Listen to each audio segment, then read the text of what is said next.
ಮಾಧ್ಯಮದ ಮಿತ್ರರಿಗೆ ಸ್ವಾಗತವನ್ನು ಕೋರ್ತಾ, ಬಂಧುಗಳೇ, ಇಡೀ ವಿಶ್ವವೇ 22ನೇ ತಾರೀಕಿನ ದಿವಸ ಕಾಯ್ದುಕೊಳ್ತಿದೆ. ಭವ್ಯವಾದ ರಾಮ ಮಂದಿರ ನಿರ್ಮಾಣ ಒಂದು ಸುಸಂದರ್ಭದಲ್ಲಿ ವಿಜಯಪುರ ನಗರದಲ್ಲಿ ರಾಮನವಮಿ ಉತ್ಸವ ಸಮಿತಿ ಹಾಗೂ ರಾಮ ಮಂದಿರ ಟ್ರಸ್ಟ್ ಕಮಿಟಿ ವಿಜಯಪುರ ಇವರ ವತಿಯಿಂದ ಹಲವಾರು ಕಾರ್ಯಕ್ರಮಗಳದಾವೆ. ಆ ಕಾರ್ಯಕ್ರಮಗಳ ವಿವರಣೆ ನಾನು ಕೊಡ್ತೀನಿ. ರಾಮ ಮಂದಿರ ಬೆಳಗ್ಗೆ ರಾಮ ಮಂದಿರದಲ್ಲಿ 6 ಗಂಟೆಗೆ ಸುಮಾರು 108 ಜನರ ಹೋಮ ಇರ್ತದೆ. ಆ ಹೋಮ ಮುಗಿದ ತಕ್ಷಣ ಒಂದು ಕಾರ್ಯಕ್ರಮ ಅಂದ್ರೆ ವಿವಿಧ ಹಿಂದೂ ಸಮಾಜದ ಮುಖಂಡರು ಅನ್ನೋಕ್ಕಿಂತ ಕಾರ್ಯಕರ್ತರಿಗೆ, ಕರಸೇವಕರಿಗೆ, ಯಾರ್ಯಾರು ತಮ್ಮ ಒಂದು ಸೇವೆಯನ್ನು ಯಾರ್ಯಾರು ತಾವು ಜೈಲಿಗೆ ಹೋಗಿ ಬಂದಾರ, ಯಾರ್ಯಾರು ಹೊಡೆತ ತಿಂದಾರ ಪೊಲೀಸರ ಕಡೆಯಿಂದ, ಯಾರ್ಯಾರು ಈ ಹೋರಾಟ ಸಂದರ್ಭದಲ್ಲಿ ಸಾಕಷ್ಟು ಇವತ್ತು ರಾಮ ಮಂದಿರ ನಿರ್ಮಾಣ ಆಗಬೇಕಾದ್ರೆ ಸಾಕಷ್ಟು ತ್ಯಾಗ ಮತ್ತು ಬಲಿದಾನ ಇರತಕ್ಕಂಥ ಎಲ್ಲ ಕಾರ್ಯಕರ್ತರ ತ್ಯಾಗ ಬಲಿದಾನದಿಂದ ಇವತ್ತು ನಿರ್ಮಾಣವಾಗಿದೆ. ಅದಕ್ಕೆ ಆ ಒಂದು ಆ ದಿವಸ ಅವ್ರಿಗೆಲ್ಲರಿಗೆ ಸ್ಮರಿಸುವಂಥ ಒಂದು ಕೆಲಸ ಆಗ್ತದೆ. ಇವತ್ತು ಸುಮಾರು 511 ಜನರ ಕಾರ್ಯಕರ್ತರು ಒಂದು ಪಟ್ಟಿ ಮಾಡಿದ್ದೇವೆ. ಅವರು ಅಯೋಧ್ಯೆಗೆ ಹೋಗಿ ಬಂದಿರ್ಬೋದು, ಕರಸೇವಕರು ಇರ್ಬೋದು, ಆದರೆ ಹಿಂದೂ ಸಮಾಜದ ಎಲ್ಲ ಪ್ರತಿಯೊಂದು ಕಾರ್ಯಕ್ರಮದಲ್ಲಿ ತಾವು ಭಾಗಿಯಾಗಿರೋ ಕೆಲವೊಂದು ಜೈಲಿಗೆ ಹೋಗಿ ಬಂದಾರ, ಹೋರಾಟಗಳಲ್ಲಿ ಇರ್ಬೋದು. ಇವತ್ತಿಗೆ ಅನೇಕ ಒಂದು ಕೋವಿಡ್ ರಾಮನವಮಿ ಉತ್ಸವ ಸಮಿತಿ ಅಂದರೆ ಬರೀ ಇದು ಉತ್ಸವಕ್ಕೆ ಅಷ್ಟೇ ಸೀಮಿತವಾಗದೆ ಇದು ಹಲವಾರು ಕಾರ್ಯಕ್ರಮಗಳು ಇವತ್ತು ಸ್ವಚ್ಛ ವಿಜಯಪುರ ಅಭಿಯಾನ ಇರ್ಬೋದು.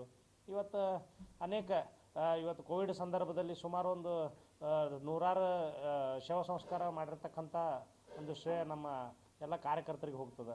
ಅವರೆಲ್ಲರಿಗೂ ನಾನು ಅವತ್ತು ಒಂದು ಚಿಕ್ಕ ಸನ್ಮಾನ ಇಟ್ಟಿದ್ದೇನೆ. ಆ ಸನ್ಮಾನ ಅದಾದ ನಂತರ ಒಂದು ವಿಜಯಪುರ ಬ್ರಾಹ್ಮಣರ ಮಹಿಳಾ ಮಂಡಳಿಯ ಅಧ್ಯಕ್ಷರಾದ ಭಾಗ್ಯಶ್ರೀ ಕಟ್ಟಿಯವರ ನೇತೃತ್ವದಲ್ಲಿ ಕೋಲಾಟ ಕಾರ್ಯಕ್ರಮ ಇರ್ತದೆ. ಮತ್ತು ಮನೀಷಾ ಕುಲಕರ್ಣಿ ಅವರಿಂದ ಭಕ್ತಿಗೀತೆಗಳಿರ್ತದೆ. ಭೀಮರಾವ್ ಜೋಶಿ ತೆಲುಗಿ ಹಾಗೂ ಭಾರತಿ ಕುಂದನ್ಗಾರ್ ಅವರಿಂದ ಸಂಗೀತ ಕಾರ್ಯಕ್ರಮ ಇರ್ತದೆ. ಮತ್ತು ರವೀಂದ್ರನಾಥ್ ಸ್ಕೂಲ್ ವಿದ್ಯಾರ್ಥಿಗಳು ಕೆಲವೊಂದು ಹಾಡುಗಳನ್ನು ನೃತ್ಯಗಳನ್ನು ಮಾಡ್ತಾರೆ. ಅವ್ರದ್ದು ಕೂಡ ಕಾರ್ಯಕ್ರಮ ಇರ್ತದೆ. ಅದಾದ ನಂತರ ಅನ್ನ ಸಂತರ್ಪಣೆ ಇರ್ತದೆ. ಅದು ಅನ್ನ ಸಂತರ್ಪಣೆ ಮುಗಿದ ತಕ್ಷಣ ದೀಪೋತ್ಸವ ಕಾರ್ಯಕ್ರಮ ಇರ್ತದೆ. ಭವ್ಯವಾದ ರಾಮ ಮೂರ್ತಿಯನ್ನು ಅವತ್ತು ದರ್ಶನಕ್ಕೆ ಇಡಲಾಗ್ತದೆ ಅಲ್ಲಿ ರಾಮ ಮಂದಿರ ಎದುರುಗಡೆ. ಅದಕ್ಕೆ ಎಲ್ಲ ಹಿಂದೂಗಳು, ಎಲ್ಲ ನಮ್ಮ ಬಿಜಾಪುರದ ನಾಗರಿಕರು ಪ್ರತಿಯೊಬ್ಬರು ಆ ಕಾರ್ಯಕ್ರಮಕ್ಕೆ ಬಂದು ಭಾಗವಹಿಸ್ಬೇಕಂತಂದು ನಮ್ಮ ವಿನಂತಿ ಇದೆ. ಯಾಕಂದರೆ ಇವತ್ತು ರಾಮ ಮಂದಿರ ನಿರ್ಮಾಣ ಆಗಬೇಕಾದ್ರೆ ಯಾರೋ ಒಬ್ಬರು ಇವತ್ತು ಟಾಟಾ ಬಿರ್ಲಾ ಇರ್ಬೋದು, ಅದಾನಿ ಅಂಬಾನಿ ಕಟ್ಬೋದಾಗಿತ್ತು. ಆದರೆ ಅದು ಟಾಟಾ ಮಂದಿರ ಆಗ್ತಿತ್ತು. ಅದಕ್ಕೆ ನಾವು ಪ್ರತಿ ಮನೆಗೆ ಹೋಗಿ ಒಬ್ಬರು 5-10 ರೂಪಾಯಿ ಹಿಡ್ಕೊಂಡು ಇವತ್ತಿಗೆ ಲಕ್ಷಾನುಗಟ್ಟಲೆ ದುಡ್ಡು ಕೊಟ್ಟಿದ್ದಾರೆ. ಅದು ಕಟ್ಟಿ ಅಂದರೆ ಎಲ್ಲರೂ ನಮ್ಮ ಮಂದಿರ ಆಗಲಿ ಅಂತನ್ನುವಂಥ ಉದ್ದೇಶದಿಂದ ಏನು ನಮ್ಮ ಸಂಘ ನಿರ್ಣಯ ಮಾಡಿತ್ತು. ಆ ಪ್ರಕಾರ ಮಾಡಿದಾಗ ಆ ಸಂದರ್ಭದಲ್ಲಿ ನಾನು ಬಿಜಾಪುರ ನಗರದಲ್ಲಿ ಭಾಳ ಸಂತೋಷ ಅನ್ನಿಸ್ತದೆ. ನಾನು ನಮ್ಮ ಏರಿಯಾದಲ್ಲಿ ಹೋಗಿದ್ದೆ. ಅವಾಗ ಹೋದಾಗ ನಾನು ದೇಣಿಗೆ ಕಲೆಕ್ಟ್ ಮಾಡ್ತಿದ್ದೆ. ಯಾರೋ 100 ರೂಪಾಯಿ ಕೊಟ್ಟರು, 50 ರೂಪಾಯಿ ಕೊಟ್ಟರು. ಅಲ್ಲಿ ರಿಟೈರ್ಡ್ ಒಬ್ಬರು ಅಧಿಕಾರಿ ವಡಿಗೇರಿ ಸರ್ ಅಂತ, ಅವರು ಮುಸಲ್ಮಾನರು. ಅವರು ಏನು ರೀ ಒಂದಲ್ಲವ್ರು ಏನು ಮಾಡಕತ್ತೀರ ಅಂತ ಕೇಳಿದ್ರು. ನಾ ಅಂದೆ, ಇಲ್ಲ ಸರ್ ಹಿಂಗೆ ರಾಮ ಮಂದಿರ ಕಟ್ಲಾಕತ್ತೀವಿ, ಅದಕ್ಕೆ ಅದನ್ನು ಮತ್ತು ನನಗೆ ಯಾಕೆ ನೀವು ಪಟ್ಟಿ ಕೇಳಿ ನೀವು ಕೊಡ್ತಿರತ್ತ ಅನ್ನೋದು ಗೊತ್ತಿರಲಿಲ್ಲ ಅಂತ ಕರೆದು 5,000 ರೂಪಾಯಿ ದೇಣಿಗೆ ಕೊಟ್ಟರು. ಅಂದ್ರೆ ಅಂಥ ಒಂದು ಹೃದಯ ವೈಶಾಲ್ಯತೆ ಇರ್ತಕ್ಕಂಥ ಮುಸಲ್ಮಾನರು ನಮ್ಮ ಭಾರತದಲ್ಲಿ ಅದಾರೆ. ಆ ಒಂದು ನಿಟ್ಟಿನಲ್ಲಿ ಅಂಥ ವ್ಯಕ್ತಿಗಳ ಇವತ್ತು ಹೆಚ್ಚಿಗೆ ಆಗಬೇಕಾಗ್ಯದ. ಅವ್ರಿಗೆ ಸಮಾಜಮುಖಿಯಾಗಿ ಬರಬೇಕಾಗ್ಯದ. ಅವ್ರು ನೋಡಿ ಭಾಳ ಸಂತೋಷ ಆಯ್ತು ನನಗೆ. ಯಾಕಂದ್ರೆ ರಾಮ ಮಂದಿರಕ್ಕೆ ನಾವು ಈಗ ನಂದು ತಂದು 5,001 ರೂಪಾಯಿ ಕೊಟ್ಟರು, ಕರೆದ ಕಿಶಿಂದ ಕೊಟ್ಟರು. ಅಂಥ ಒಂದು ಸಂಗತಿನೂ ನಡೆದದ. ಆ ಘಟನೆನ ಇವತ್ತು ಪತ್ರಕ್ಕೆ ತಮ್ಮೆಲ್ಲರ ಮುಂದೆ ವಿವರಣೆ ಮಾಡಬೇಕಾಗ್ತದೆ. ಯಾಕಂದರೆ ಇವತ್ತಿಗೆ ಎಲ್ಲರೂ ಸಹಭಾಳಿತ್ವದಿಂದ ಇವತ್ತು ಸಾಕಷ್ಟು ಜನ ಇವತ್ತು ನೋಡ್ರಿ, ಮೊನ್ನೆ ಒಬ್ಬರು ಪತ್ರಿಕಾ ಪ್ರಕಟಣೆ ನೋಡಿದೆ, ಇವತ್ತು ದರ್ಗಾ ಮಸೀದಿ ಮೇಲೆ ಕೂಡ ನಾವು ದೀಪ ಬೆಳಗ್ತೀವಿ ಅವತ್ತು ಅಂತಂದು. ಅಂದರೆ ಇದು ಭಾರತ ದೇಶದ ಒಕ್ಕಟ್ಟತನ ತೋರಿಸ್ತದೆ. ಏನು ನಮ್ಮ ದೇಶದ ಪ್ರಧಾನಮಂತ್ರಿ ನರೇಂದ್ರ ಮೋದಿಯವರು ಹೇಳ್ತಾರೆ, ಸಬ್ಕಾ ಸಾಥ್ ಸಬ್ಕಾ ವಿಕಾಸ್ ಅಂತಂದು ಅವರ ಒಂದು ಗುರಿ ತಲುಪ್ತಾ ಇದೆ ಅಂತಂದು ಅನ್ನಿಸ್ತಾ ಇದೆ ನನಗೆ. ಯಾಕಂದರೆ ಎಲ್ಲರೂ ಕೂಡಿ ಭಾರತ ಕಟ್ಟೋಣ ಅನ್ನುವಂಥದ್ದು ಏನದಲ್ಲ ಅದಕ್ಕೆ ಇವತ್ತಿಗೆ ನಮ್ಮ ರಾಮನವಮಿ ಉತ್ಸವ ಸಮಿತಿಯ ಎಲ್ಲ ಕಾರ್ಯಕರ್ತರು ತಾವು ನೋಡಿರ್ಬೋದು. ಎಲ್ಲ ಸರ್ಕಲ್ಗಳ ಅಲಂಕಾರ, ವಿಜಯಪುರ ನಗರದ ಎಲ್ಲ ಅಲಂಕಾರ ಇರ್ಬೋದು. ಅನೇಕ ವಿವಿಧ ವ್ಯಾಪಾರಸ್ಥರು ತಮ್ಮ ಈ ಏರಿಯಾದಲ್ಲಿ ಅವರು ಅಲಂಕಾರ ಮಾಡಿದ್ದಾರೆ. ಅವತ್ತು ನಾನು ಏನು ವಿನಂತಿ ಮಾಡ್ಕೋತೀನಪ್ಪ ಅಂತಂದ್ರೆ ಇದೊಂದು ಹಬ್ಬದ ವಾತಾವರಣ ಇಡೀ ದೇಶಕ್ಕೆಲ್ಲ ಇಡೀ ಜಗತ್ತಿಗೆ. ಇವತ್ತು ನೋಡ್ರಿ, ಇವತ್ತು ವಿದೇಶದಿಂದ ಕೂಡ ಅಲ್ಲಿ ಕೂಡ ದೀಪ ಬೆಳಗಿಸುವಂಥ ಕಾರ್ಯಕ್ರಮ ಮಾಡ್ತಿದ್ದಾರೆ, ರಂಗೋಲಿ ಹಾಕೋದು, ದೀಪ ಬೆಳಗಿಸೋದು. ನಾನು ಎಲ್ಲ ವಿಜಯಪುರ ಜನತೆಯಲ್ಲಿ ವಿನಂತಿ ಮಾಡ್ಕೋತೀನಿ, ಎಲ್ಲರೂ ತಮ್ಮ ತಮ್ಮ ಮನೆ ಮುಂದೆ ರಂಗೋಲಿ ಹಾಕ್ರಿ, ದೀಪ ಬೆಳಗಿಸ್ರಿ. ತಮ್ಮ ತಮ್ಮ ಇರತಕ್ಕಂಥ ಎಲ್ಲ ದೇವಸ್ಥಾನಗಳು, ಸಣ್ಣ ದೇವಸ್ಥಾನ ಯಾಕಿರ್ಲಿಕ್ಕೆ, ಲಕ್ಷ್ಮೀ ದೇವಸ್ಥಾನ, ದುರ್ಗಾ ದ್ಯಾಮನ್ ದೇವಸ್ಥಾನ ಇದ್ರೂ ಕೂಡ ತಾವು ಅಲ್ಲಿ ದೀಪ ಹಚ್ಚುವಂಥ ಕೆಲಸ ಮಾಡಬೇಕು ಅವತ್ತು. ಯಾಕಂದ್ರೆ ಎಲ್ಲರೂ ಒಂದು ದೀಪಾವಳಿ ಆಚರಣೆ ಮಾಡಬೇಕಂತಂದು ಕೇಳ್ಕೊತೀನಿ. ಅವತ್ತು ಎಲ್ಲರೂ ರಾಮನ ದರ್ಶನ ಪಡೀಲಿಕ್ಕೆ ರಾಮ ಮಂದಿರಕ್ಕೆ ಅವಶ್ಯವಾಗಿ ಬರಬೇಕು. ಈ ಒಂದು ಕಾರ್ಯಕ್ರಮ ಕೂಡ ತಾವು ಭಾಗವಹಿಸ್ಬೇಕಂತಂದು ತಮ್ಮಲ್ಲಿ ಎಲ್ಲರಲ್ಲಿ ವಿನಂತಿ, ತಮ್ಮ ಮೂಲಕ ವಿನಂತಿ ಮಾಡ್ಕೋತೀನಿ. ಯಾಕಂದ್ರೆ ಇವತ್ತೀಗ ಸಾಮಾಜಿಕ ಜಾಲತಾಣದಲ್ಲೂ ವಿನಂತಿ ಮಾಡ್ಕೊಂಡ್ರೆ ಬರ್ತಿದ್ರು. ತಮಗೆ ಎಲ್ಲ ಕರೆದು ಪತ್ರಿಕಾಗೋಷ್ಠಿ ಮಾಡುವ ಉದ್ದೇಶ ಏನಪ್ಪ ಅಂತಂದ್ರೆ ತಮಗೂ ಕೂಡ ಅವತ್ತು ಆಹ್ವಾನ ನೀಡ್ತೀನಿ. ನಾನು ತಾವು ಕೂಡ ಬರಬೇಕಂತಂದು ಎಲ್ಲ ನಮ್ಮ ಪತ್ರಕರ್ತ ಮಿತ್ರಗಳಿಗೆ ಆಹ್ವಾನ ನೀಡ್ತೀನಿ. ತಾವು ಕೂಡ ಬಂದು ಆ ಕಾರ್ಯಕ್ರಮವನ್ನು ಯಶಸ್ವಿಗೊಳಿಸ್ಬೇಕಂತ ತಮ್ಮಲ್ಲಿ ಕೂಡ ಮನವಿ ಮಾಡ್ಕೋತೀನಿ ನಾನು. ಇವತ್ತು ಸಮಾಜದಲ್ಲಿ ಹೋರಾಟ ಮಾಡ್ತಕ್ಕಂಥ ಕಡೆ ಇವತ್ತು ಕಾರ್ಯಕರ್ತ ಯಾರು ಇವತ್ತಿಗೆ ಜೆಂಡಾ ಹಚ್ತಾನ, ಪರ್ಪರಿ ಹಚ್ತಾನ, ಕಸ ಹುಡುಗುವಂಥ ಕಾರ್ಯಕರ್ತರಿಗೆ ಅವತ್ತು ಸನ್ಮಾನ. ಅದು ಯಾವುದೋ ಲೀಡರ್ಗಳ ವೇದಿಕೆ ಅಲ್ಲ.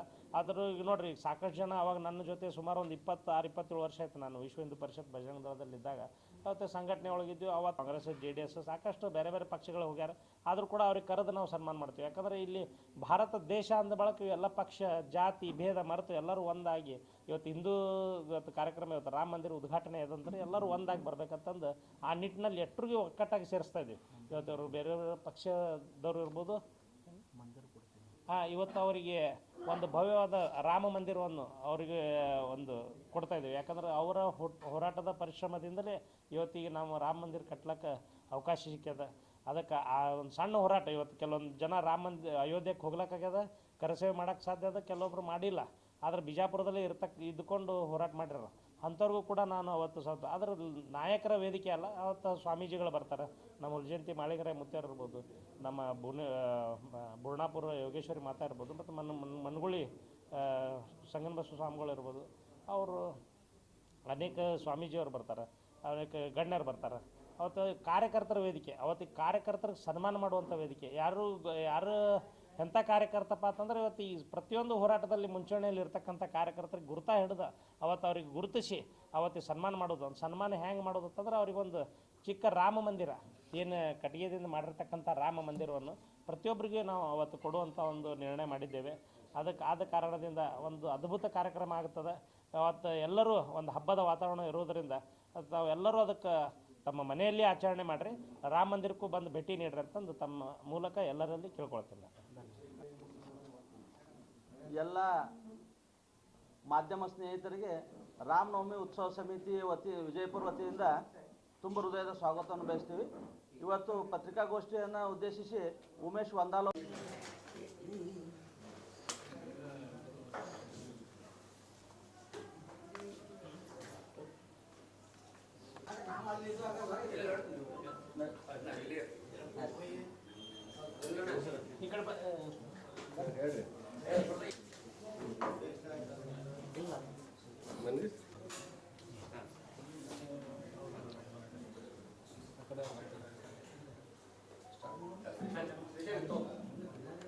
ಅವ್ರ ಹಿಂದ್ಗಡೆ ಹೋಗ್ಯ ಏನ್ರಿ? ಹಾಂ